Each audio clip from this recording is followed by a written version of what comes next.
E eu quero ler, pedir para ele colocar aqui para mim, a palavra que está em Lucas 18.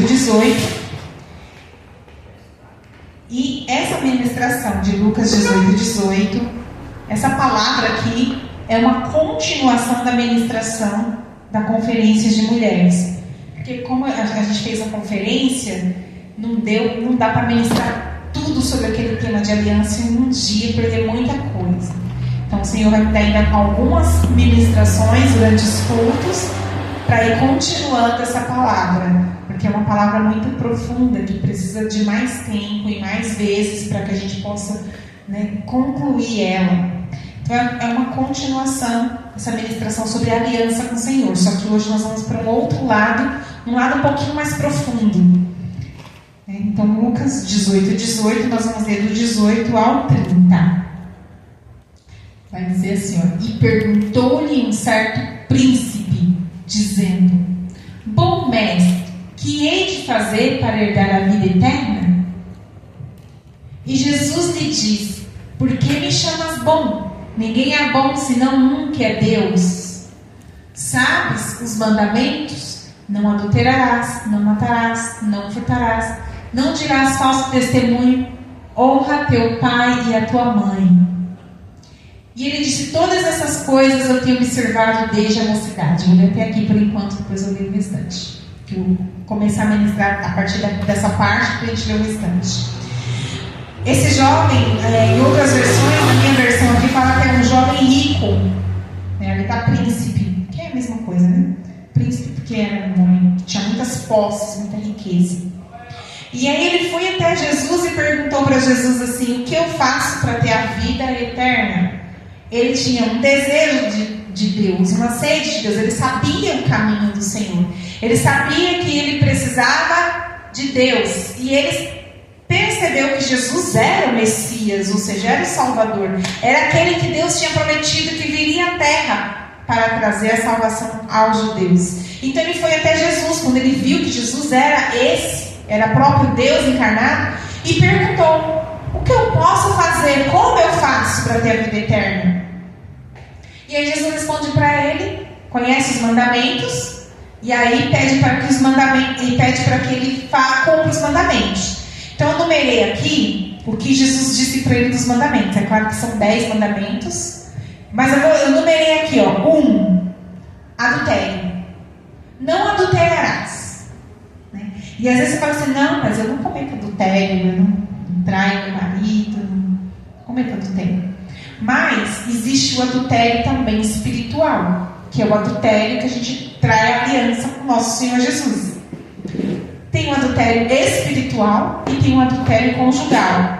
E a Bíblia fala que se você pensar em sua mente algum pensamento impuro no sentido, do casamento, só um pensamento. Um exemplo: passou aquele homem bonito, a mulher olhou e pensou alguma coisa que não deveria ter pensado, ela sendo casada. Para Deus, ela já cometeu um adultério, porque ela foi uma infidelidade. A fidelidade nossa com o marido é 100%. É assim do marido para com a esposa, da esposa para com o marido. E com Deus é a mesma coisa. Nossa fidelidade tem que ser toda 100% a Deus. Então é o primeiro mandamento que Jesus diz para um jovem: Não adulterarás. Aí o segundo mandamento: Não matarás. Talvez a gente fala assim: Não, mas eu não mato ninguém. Mas às vezes a gente mata com a nossa língua, porque a gente muitas vezes destrói uma pessoa. Quando a gente não vai com a cara daquela pessoa, a gente vai na outra e acaba com aquela pessoa para outra. Então aquela pessoa morreu para aquela outra pessoa porque você matou. E não foi nem a gente, como é que fala? Não foi nem aquela pessoa que foi ter experiência. Ela deixou de confiar naquela pessoa e começou a pensar um monte de coisa porque nós fomos lá e enchemos a cabeça daquela pessoa. Isso também é o pecado de matar. Então, Jesus deu esse outro mandamento: Não matarás. Roubo, furto, não furtarás. Isso, não roubarás. E talvez a gente fale: Não, mas eu não roubo. E aquele troco que muitas vezes a gente recebe a mais e não devolve. Ou, de repente, o contrário, coisas que acontecem. Por exemplo, há muito tempo atrás, quando as meninas eram pequenas, a gente tinha marcado para ir para a praia, acho que em janeiro, final do ano, uma coisa assim. E aí ele me deixou comigo um cartão, porque eu fui comprar, né, trajes de banho, fui comprar maiô para as meninas, que elas eram pequenas e não tinha maiô, né? E aí fui comprar maiô e mais algumas coisas. Aí eu passei na loja e falei, até quanto que eu posso gastar? Ele falou, até X valor. Tá. Aí fui lá na loja, aí peguei todas as coisas que eu queria naquela loja, fui pro caixa, aí passou lá, pagou tudo, aí eu saí do caixa, fui pra rua e pensei assim, deixa eu ver aqui as notinhas, e fui calcular com as notinhas quanto que eu já tinha gastado, não sei quanto ainda eu podia gastar. No que eu fui calcular, não tinha notinha, tipo assim, na notinha daquela loja não passou o maiô da Sara, parece, eu acho que foi o maiô da Sara. Não tinha passado, não tinha. Ele veio pra mim, tava comigo, mas eu não, tipo assim, a menina do caixa não computou o maiô. Eu poderia fazer o quê? Deus me deu uma bênção. Ó, que bênção. Ganhei maiô de graça, mas isso era roubo. Porque a loja não me deu, foi um erro da menina. Aí eu voltei na loja, peguei a notinha, fui até o caixa, mostrei pra ela e falei, você não cobrou esse maiô. Ela virou pra mim, ficou sem graça, falou assim, encosta aqui, tu é crente? Porque só o crente faz isso. Eu falei assim, eu sou. Aí ela foi lá, passou, eu paguei o maiô. O que eu quero dizer com isso? Que muitas vezes a gente fala, não roubo nada de ninguém. Mas nessas coisinhas a gente acaba roubando, né? E o Senhor dele não se agrada. E a mesma coisa, é o mesmo tipo de pecado. Inclusive, quando a gente mente para conseguir benefícios. Quantas vezes a gente é tentado a mentir para conseguir benefícios? Aí fala que você mora em tal lugar, fala que você tem tantos filhos, fala que você não sei o que para conseguir benefícios. Isso também é roubo, porque você está sendo desonesta. E a honestidade, a Bíblia fala em alguns versículos, alguns textos, que Deus odeia a balança injusta e a infidelidade nesse sentido. Que uma balança injusta é tudo isso. Deus ama a justiça, então Deus gosta de tudo justo e certinho. Se você não vai ter o benefício falando a verdade, você vai ganhar muito mais de Deus, que vai te abençoar, do que você mentindo para conseguir aquele pouquinho que você conseguiria de benefício de governo. Por quê? Aquele pouquinho você já está se aliançando com o pai da mentira, e ele vai roubar, matar e destruir. E ele não tem dom. E você deu uma brecha para ele. Você deu para ele uma legalidade. Legalidade de lei. Dentro da lei de Deus, da lei espiritual, ele vai ter autorização para tocar nas suas finanças, porque você está sendo desonesto nas finanças. Então seja honesto nas finanças, não só em ofertar e dizimar, mas também na justiça financeira, que Jesus disse, dá a César o que é de César e a Deus o que é de Deus. E muitas vezes a gente não dá a César o que é de César. Ah, mas esse imposto está muito caro. Ah, mas essa conta está muito cara. Mas se Deus te deu condição, pague justamente, sem reclamar, e seja honesto nessa parte, porque Deus prospera e abençoa financeiramente aquele que é fiel ao Senhor. Glória a Deus. Glória a Deus. E o outro que Deus deu para ele, o outro mandamento que o Senhor falou para o jovem é falso testemunho. Não diga falso testemunho do irmão. E muitas vezes a gente pode falar assim, mas eu não dei falso testemunho de ninguém, nunca fui lá no juiz dar falso testemunho. Mas às vezes a gente começa a falar coisas do outro, da mulher tem essa coisa de falar da outra, né? Da outra. E a gente acrescenta, a gente aumenta, a gente muda e a gente acaba trazendo falsos testemunhos. E quando a gente traz esses falsos testemunhos, a gente está descumprindo a lei e pecando. Desonrar os pais. Esse aqui, né, é forte, porque esse aqui é um dos pecados que mais traz maldição na nossa vida. Porque a Bíblia fala, honra teu pai e tua mãe para que te vá bem. Ou seja, para você ter uma vida boa. E que se multiplique os seus anos de vida na terra. Ou seja, a gente vai ter bastante tempo. E às vezes a gente vê filhos morrendo, jovens, novos, e às vezes é só por causa da desonra aos pais. Porque quem tem que morrer primeiro é os pais de velhinhos, não os filhos. Pai enterrar filho não é uma coisa que seria certo. E muitas vezes os filhos desonram os pais. Muito. Outro dia eu vou trazer um ensinamento só sobre honra aos pais, né, em todos os sentidos, para que a gente entenda tudo que a gente já fez, tudo que a gente está fazendo, que possa ser desonra aos pais dentro da Bíblia, para que a gente possa aprender e aplicar. Porque nada está perdido, porque Jesus já levou tudo na cruz. E se Ele levou na cruz a maldição, o pecado, tudo, a gente se alinhar na palavra, a gente é livre de toda essa maldição. A gente é livre de tudo isso. E a gente começa a viver como se nunca tivesse desonrado os pais. E a partir dali começar uma nova pessoa. Por isso que a Bíblia fala que nós somos uma nova criatura. E as coisas velhas se passaram. E eis que tudo se fez novo.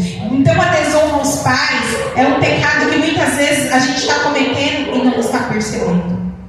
Mas quando Jesus disse isso para o jovem, ele reagiu como um religioso. E ele respondeu para Jesus: eu tenho feito isso tudo desde quando eu era menino. Quando a pessoa ela age como religiosa, o que acontece? Ela não tem arrependimento. Porque realmente esses pecados aqui que Jesus apontou para ele, poderia ser que ele não estava cometendo. Mas ele não sondou o coração, ele não se arrependeu, ele não viu que ele ainda tinha coisas para confessar e se arrepender, para corrigir em sua vida. E como a gente percebe uma vida de um religioso, uma vida de quem não é religioso? O religioso, ele tem ídolos. E os ídolos traz cegueira espiritual. O que é cegueira espiritual? Ele não consegue enxergar e reconhecer que está errado. Ele tem ídolos, e por ele ter ídolos, ele tem uma cegueira, e ele acha que ele é o mais santo, o mais certo, o mais bonzinho. Talvez ele foi para Jesus perguntar, ele achou que Jesus talvez fosse dizer para ele assim: você já tem a vida eterna, você é um cara maravilhoso, você cumpre todas as leis. Talvez ele estava esperando essa resposta, mas Jesus não deu essa resposta para ele. Jesus deu para ele: conhece os mandamentos? Conhece? Não adulterarás, não matarás, não roubarás, não dirás falso testemunho, honra teu pai e tua mãe. Eu já faço isso desde que eu era menino. Foi essa a conversa. E aí Jesus disse: mas te falta uma coisa. Jesus olhou para dentro do coração dele e falou: te falta uma coisa. E aí Jesus tocou no ídolo dele. Não deu o restante? E quando Jesus ouviu isso, disse: ainda te falta uma coisa. Vende tudo quanto tens, reparta-o pelos pobres, e terás um tesouro no céu. Vem e segue-me. Aleluia. Continua. Mas ouvindo ele isso, ficou muito triste, porque era muito rico. E vendo Jesus que ele ficara muito triste, disse: quão dificilmente entrarão no reino de Deus os que têm riquezas. Porque é mais fácil entrar um camelo pelo fundo de uma agulha do que entrar um rico no reino de Deus. E os que ouviam isso disseram: logo, quem pode salvar-se? Mas ele respondeu: as coisas que são impossíveis aos homens são possíveis a Deus. E disse Pedro: eis que nós deixamos tudo e te seguimos. E ele lhes disse: na verdade vos digo que ninguém há que tenha deixado casa, ou pais, ou irmãos, ou mulher, ou filhos, pelo reino de Deus, que não haja de receber muito mais neste mundo, e na vida e na idade vindoura a vida eterna. É aqui. Aleluia. Então o que Jesus tocou no ídolo dele? O ídolo dele era o dinheiro, era a riqueza, era mamon. Esse era o ídolo dele. Por isso ele era um religioso, porque ele amava mais as suas riquezas do que a Deus. O próprio Deus está pedindo para ele: abre mão disso. O que você hoje tem muito apego, que se Deus falasse assim: abre mão disso, você abriria? Você não abriria. Isso pode ser um ídolo para você. Deus tem que estar acima de tudo. Deus tem que estar acima do seu dinheiro. Deus tem que estar acima do seu relacionamento conjugal. Deus tem que estar acima dos seus filhos, seus pais, seus irmãos, do seu coração. Deus tem que estar acima, ocupando o primeiro lugar. Porque toda vez que Deus não está em primeiro lugar, isso só se torna para você um ídolo. E o Senhor quer limpar, porque dele vem o dinheiro, dele vem o marido, a esposa, dele vem os filhos, é dele que vem todas as coisas. Antes de tudo existir, ele existia, então ele está acima de tudo. E se você tem família, tem posses, tem coisas, foi Deus que te permitiu ter. Então se ele está acima e se tudo veio dele, porque dele, por ele e para ele são todas as coisas, então ele tem que estar acima do seu coração. Porque é dele que vem essas coisas. Então quando a gente pega a criatura e coloca acima do Criador, nós estamos cometendo um pecado de idolatria. Isso traz cegueira espiritual. Mas quando nós colocamos o Criador acima e recebemos deles as bênçãos, mas dando toda a honra para Ele, nós deixamos de ser idólatras e passamos a amar o Senhor de verdade. Aleluia. Então ele tinha ganância e amor ao dinheiro.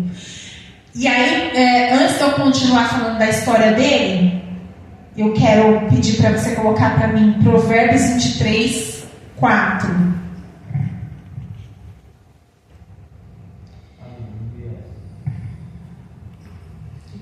Isso. E pelo conhecimento se encherão as câmaras com todos os bens preciosos e agradáveis. 5. O homem sábio é forte, e o homem de conhecimento consolida a força. Não sei se era esse mesmo, não, mas é 23. 23, né? Não é esse?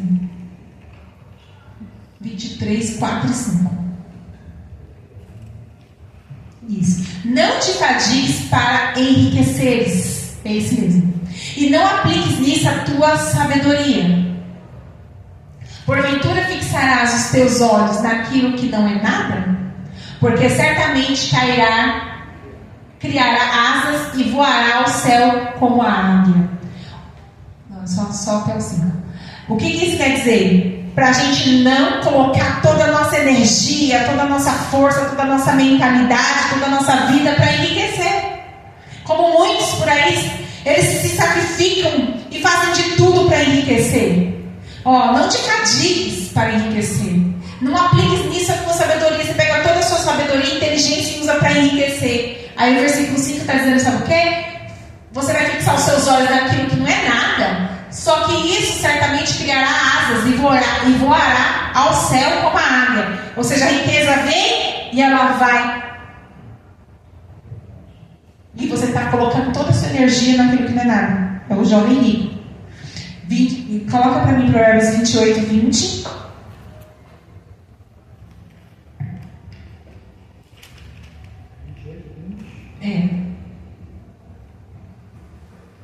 O homem fiel será coberto de bênçãos, mas o que se apressa a enriquecer não ficará impune.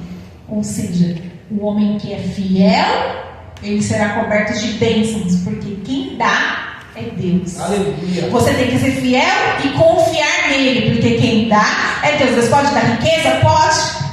Deus pode. Deus deu riqueza para Jó. Deus deu muita riqueza para Jó. Jó era o homem mais rico do Oriente.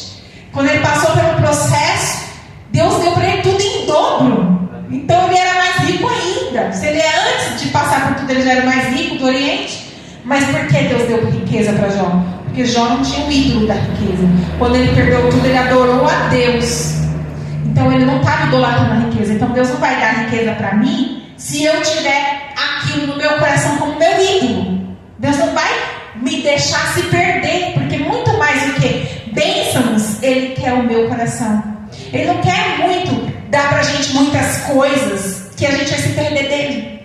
Ele quer a gente com Ele. O que Ele quer de nós é aliança, é relacionamento. Ele quer o nosso amor com Ele. E se Ele te der riquezas, bênçãos e coisas que você deseja, e isso fazer com que você se perca dele, Ele não vai dar, porque Ele sabe que se Ele te der, você vai se perder. Assim como uma criança, um filho seu. Você tem até condições de dar tal coisa para ele, mas você sabe que se você der, vai se perder com aquilo, então você não dá. E aí a criança o filho pode achar, não me ama, porque ela não quer me dar aquilo. Mas na verdade, você está protegendo ele. E ele não está entendendo. Assim somos nós com Deus. Não estamos entendendo muitas vezes, porque Deus não nos deu tal coisa e tal coisa, mas Deus está nos protegendo, porque Ele quer o nosso coração. Tanto que Ele deu para Abraão filho. Mas depois Ele falou: me entrega o teu filho no altar. E Abraão entregou. Mas Deus devolveu. Porque Deus não queria o filho. Deus queria o coração de Abraão. Assim Ele quer o nosso coração e queria o coração desse jovem que não soube entregar para o Senhor. E só para terminar essa parte de riqueza, da idolatria da riqueza, 1 Timóteo 6, 9.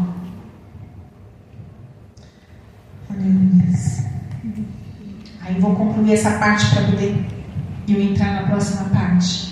Mas os que querem ser ricos caem em tentação e em laço e em muitas concupiscências, loucuras e nocivas, que submergem alguns homens na perdição e na ruína.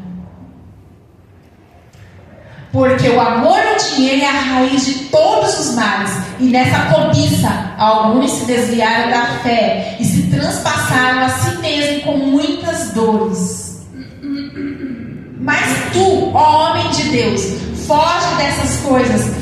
Segue a justiça, a piedade, a fé, o amor, a paciência e a mansidão. Milita a boa milícia da fé. Toma posse da vida eterna, para a qual também foste chamado, tendo já feito boa confissão diante de muitas testemunhas. Acho que é. Aleluia. Isso mesmo. Glória a Deus. O Senhor, né, nos alerta na tua palavra que se nós seguirmos a fé, o amor, a piedade, né, a fidelidade com o Senhor, ser fiel ao Senhor, a gente não vai correr atrás de dinheiro. Porque quem cobiça e deseja ficar rico e sai correndo atrás de dinheiro, nessa loucura, né, se perde e faz muitas coisas que não deveriam fazer.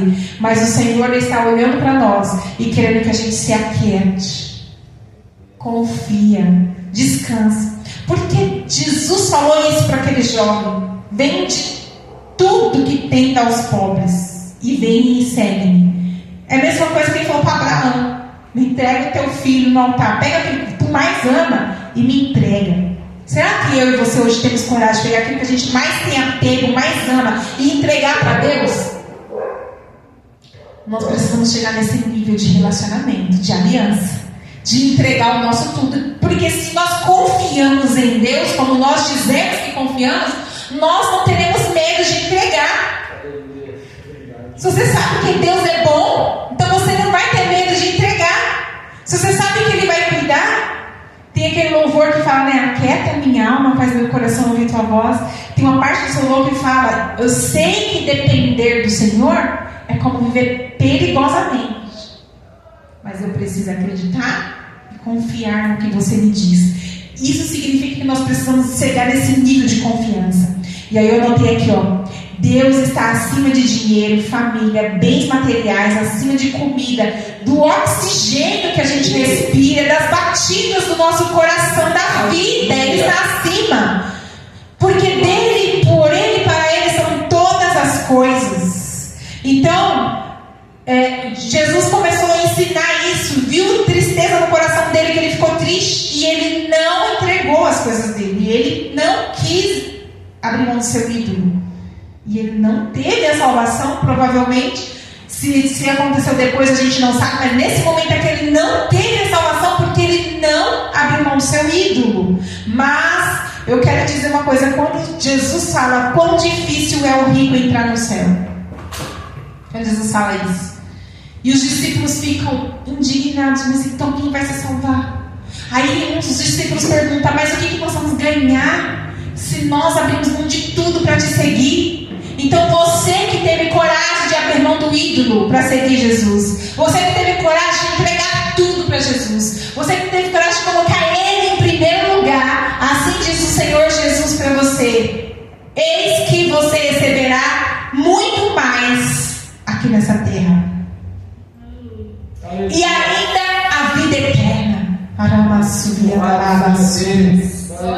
Aleluia. Foi isso que Jesus disse aos discípulos: receberá muito mais aqui na terra e também a vida eterna. Aleluia. Louvado seja para sempre o teu nome, Senhor. Obrigado por essa. Mas eu quero falar algo para você. Aleluia. Fazendo um contraponto do jovem rico com outro homem que teve encontro com Jesus. Esse outro, ele não era um religioso, ele não obedecia às leis, ele era um pecador declarado, assumido que era um pecador. Mas a diferença dele quando ele teve encontro com Jesus foi enorme. Então vamos ler Lucas 19, capítulo 19, versículo 1. E tendo Jesus entrado em Jericó, ia passando. E eis que havia ali um homem chamado Zaqueu, e era esse o chefe dos publicanos e era rico. E procurava ver quem era Jesus, e não podia por causa da multidão, pois era de pequena estatura.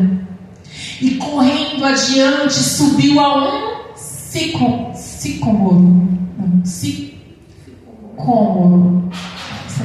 para o ver. Em outras passagens vai falar uma figueira, né? Para o ver, porque havia de passar por ali. E quando Jesus chegou àquele lugar, olhando para cima, viu-o e disse-lhe: Zaqueu, desce depressa, porque hoje me convém pousar em tua casa. E apressando-se, desceu e recebeu alegremente. E vendo todos isto, murmuravam, dizendo que entrara para ser hóspede de um pecador. E levantando-se, Zaqueu disse ao Senhor: Senhor, eis que eu dou aos pobres metade dos meus bens, e se em alguma coisa tenho defraudado alguém, eu restituo quadruplicado. E disse-lhe Jesus: hoje a salvação veio a essa casa, pois também este é um filho de Abraão. Aleluia. Glória a Deus. Esse homem, ele já estava todo quebrantado, ele já estava procurando ver Jesus, mas ele já estava todo arrependido. Jesus entrou na casa dele, ele se sentiu honrado por ele ser um pecador e Jesus ser um filho de Deus, ser o próprio Deus, entrar dentro da sua casa para comer com ele sendo um pecador. E o constrangeu de forma que o Espírito Santo trabalhou no coração dele. Jesus não falou nada do pecado dele, do ídolo dele. Ele tinha o mesmo ídolo que o jovem rico, que era o dinheiro. Os publicanos, cobradores de impostos, eles eram injustos na cobrança de impostos. Eles cobravam a mais parte do valor, eles embolsavam. Então eles enricavam em cima do dinheiro do povo. Né? Como muitos políticos por aí fazem isso. Né? Mas o que aconteceu? Jesus não disse nada do ídolo dele. Sozinho ele abriu mão do seu ídolo. Pelo Espírito Santo. Que eu e você sejamos pessoas que não precisem nem Deus falar. Que o Espírito Santo já toque. Que a gente já abra nosso coração e já começa a trazer arrependimento de nossos pecados diante do Senhor. Zaqueu levantou e falou assim: metade de tudo que eu tenho, que eu consegui com o meu trabalho, que é meu, que é justo, eu vou dar para os pobres, eu vou abençoar a vida dos pobres. Mas aqueles que eu defraudei, seja que eu roubei, que eu cobrei a mais, que eu fui injusto, eu vou devolver para eles valor 4 vezes mais do que eu roubei deles. O que ele disse? Eu não preciso desse dinheiro, eu não preciso dessa riqueza, porque agora eu encontrei a verdadeira riqueza, que não é dinheiro, é Jesus. Aí nós cantamos aqui o louvor do Vindo aos Sepulcros, e vai falar que todo o nosso desejo é satisfeito em Jesus. Tudo que você precisa e deseja é satisfeito em Jesus. Então, esse homem, eu escrevi aqui, ó. Ele teve arrependimento pelo Espírito Santo, que Jesus não precisou dizer nada. Voluntariamente, ele fez o que o jovem rico se negou a fazer e foi salvo. Aleluia. Aleluia. E para finalizar, eu quero ler 2 textos, e depois desses 2 textos a gente vai orar. Mateus 6, 19 a 21. Aleluia. Depois nós vamos ler Josué 21, 16. Não ajunteis tesouros na terra, onde a traça e a ferrugem tudo consome, onde os ladrões minam e roubam. Mas ajunteis céu, onde nem a traça nem a ferrugem consomem, onde os ladrões não minam nem roubam. Porque onde estiver o vosso tesouro, ali também estará o vosso coração. Tesouro é aquilo que você valoriza como mais precioso. Então não junte tesouros na terra de coisas passageiras. Né? Que nós possamos juntar os tesouros do céu. Como que a gente junta tesouro no céu? A riqueza do céu é a glória de Deus, é o poder de Deus, é ser cheio do Espírito Santo, é ser cheio de Deus na sua vida, é andar em relacionamento com o Senhor. Isso vale muito mais que qualquer coisa dessa terra, porque quando você estiver no céu, é eterno. E lá tem muita riqueza e abundância. Glória a Deus. Josué 21:16.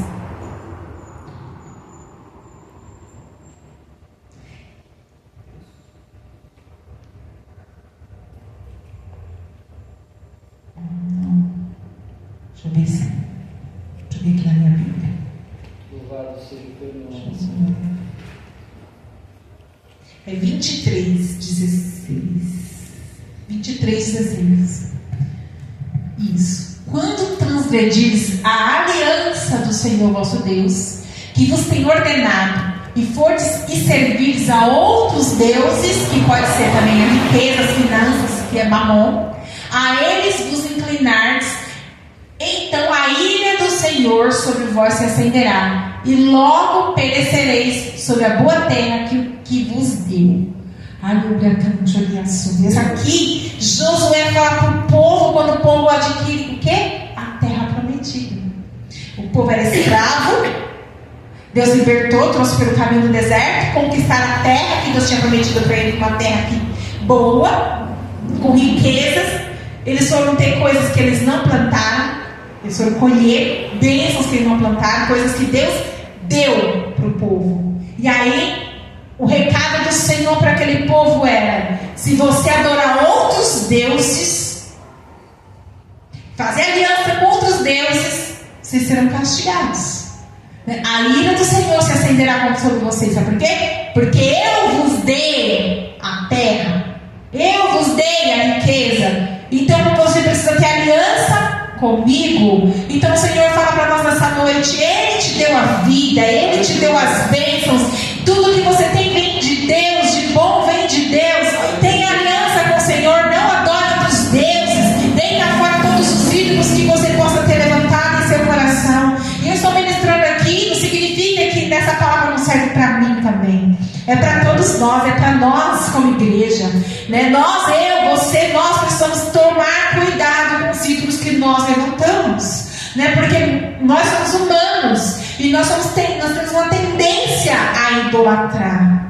Mas o Senhor, Ele nos chama para fidelidade com Ele, andar em temor com o Senhor. Então nós vamos agora orar. Porque onde estiver a sua riqueza, o seu tesouro, ali estará o seu coração. Então é uma palavra um pouquinho dura, um pouquinho difícil, um pouquinho mais profunda. Um pouquinho mais profunda,